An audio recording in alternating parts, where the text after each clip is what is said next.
Hello les pâtissiers, bienvenue sur Pâtiss Addict. Alors aujourd'hui, une petite technique bien sympathique, le feuilletage ou la pâte feuilletée, c'est la même chose. Alors qu'est-ce que le feuilletage? Le feuilletage est une pâte qui est préparée en plusieurs temps. Un premier temps où on va réaliser une détrempe, c'est un mélange de plusieurs ingrédients, juste amalgamés de façon homogène. Et dans un deuxième temps, alterné entre des phases de repos, nous allons opérer ce que l'on appelle un tourage. Un tourage, c'est une action de replier la pâte sur elle-même plusieurs fois afin de créer une superposition de feuillets.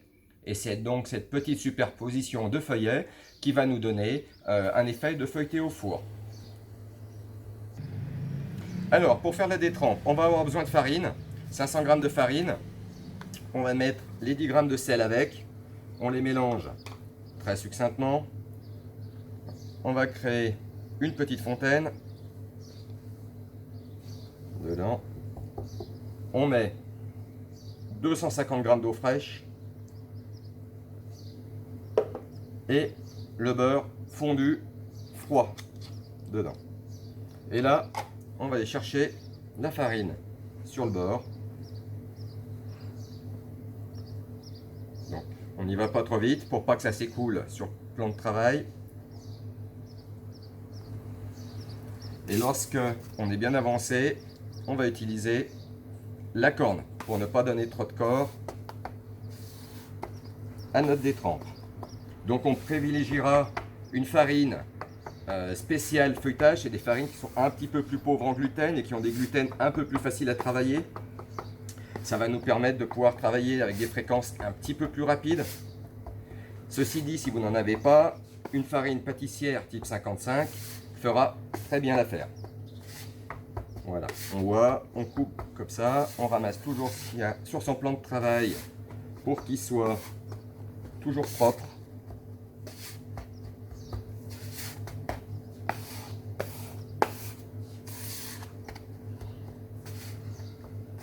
Lorsqu'on est là, on donne un tout petit peu de cohésion à notre pâte, mais sans avoir d'action de pétrissage.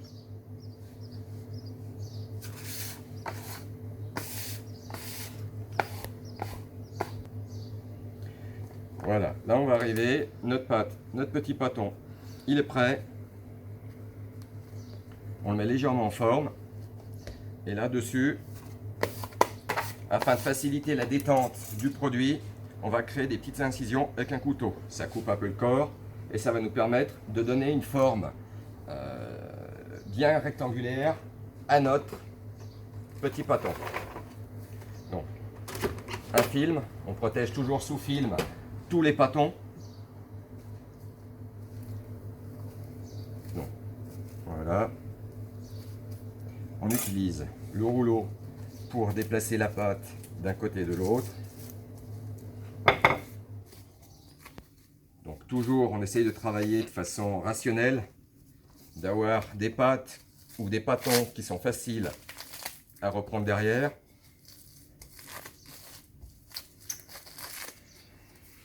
Et là, on va mettre ça une demi-heure au frigo.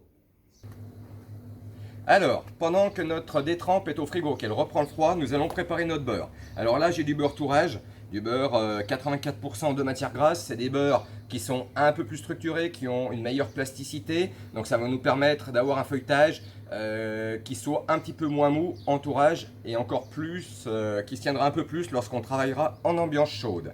Donc là, j'ai découpé un bout de 300 grammes. On essaye de ne pas faire 50 000 parures lors de la découpe. Et là, donc le but du jeu, c'est d'avoir une forme très régulière, souple partout de la même façon et très régulière. Donc je vais commencer à taper un petit peu dessus. Je vais commencer à taper. Donc là, vous voyez, ça avance bien. On regarde avec notre doigt où en est la plasticité du beurre. Là, c'est souple partout de la même façon. Je vais encore redonner un ou deux petits coups de ce sens-là.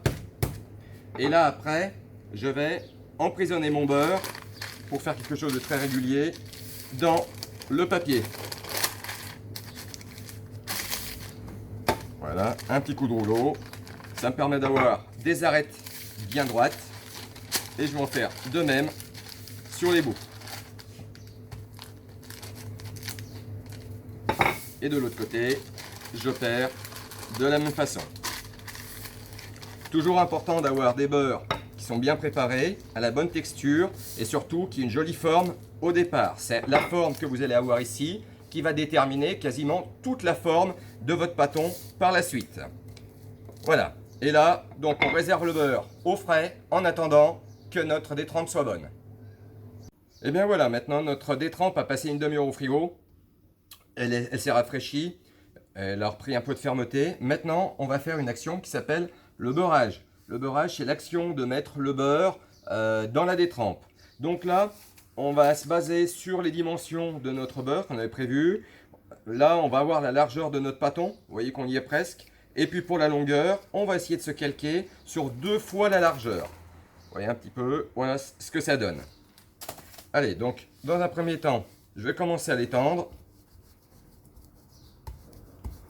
Alors, quand on travaille au rouleau, on évite de trop mettre de farine dessus. On met juste la farine pour éviter que le rouleau y colle sur la pâte et que la pâte colle au plan de travail. Voilà, la pâte elle doit toujours glisser comme ça. Voilà, donc on va faire un beurrage. Il existe plusieurs façons de faire le beurrage. Certains étendent en carré, mettent le beurre au milieu, font un pliage façon enveloppe. Nous, on va travailler un petit peu comme on le ferait pour les PLF, pour les croissants. On va juste mettre le beurre au milieu de notre pâte. Donc, je mets le beurre au milieu.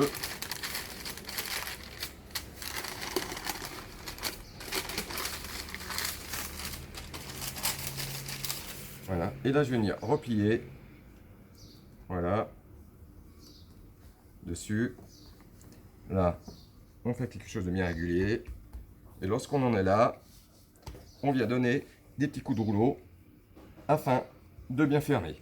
Vous avez vu, ça prend 2 secondes, et maintenant, donc pour savoir dans quel sens on va opérer le tourage, on prend le sens le plus long, celui-là, on fleure un petit peu. Alors, on peut commencer au début à travailler un petit peu avec le rouleau. Et après, on travaille en roulant comme ça. On s'assure que toujours la pâte glisse sur le plan de travail.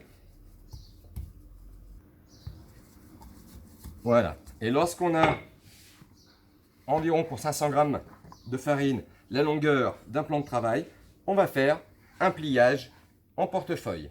Alors, il y a plusieurs façons de faire le tourage. Soit des tours simples, dans quel cas on en fait entre 5 et 6 selon les préparations que l'on veut faire. Et si on veut aller un peu plus rapidement, on va faire un pliage portefeuille. Donc, je vais montrer déjà comment on fait un tour simple. Alors, pour faire un tour simple, quoi que ce soit, de toute façon que ce soit un tour simple ou un tour double, on enlève toute la farine de dessus. Alors, si on voulait faire un tour simple, on plierait par tiers, comme ça, dessus.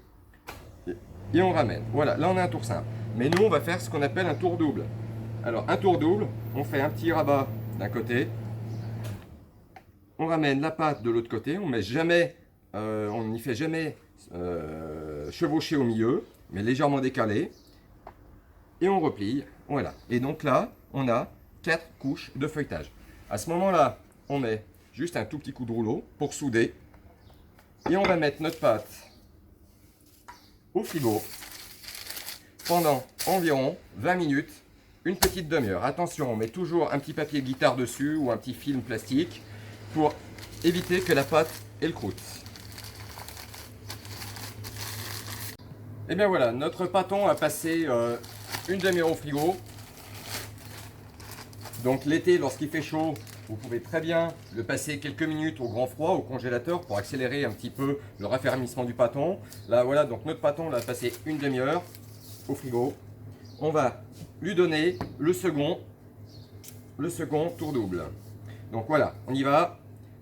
Dessus, on peut commencer par mettre un tout petit coup comme ça, si on ne veut pas trop se prendre la tête avec. On fait attention que notre pâton glisse. Et là, on y va.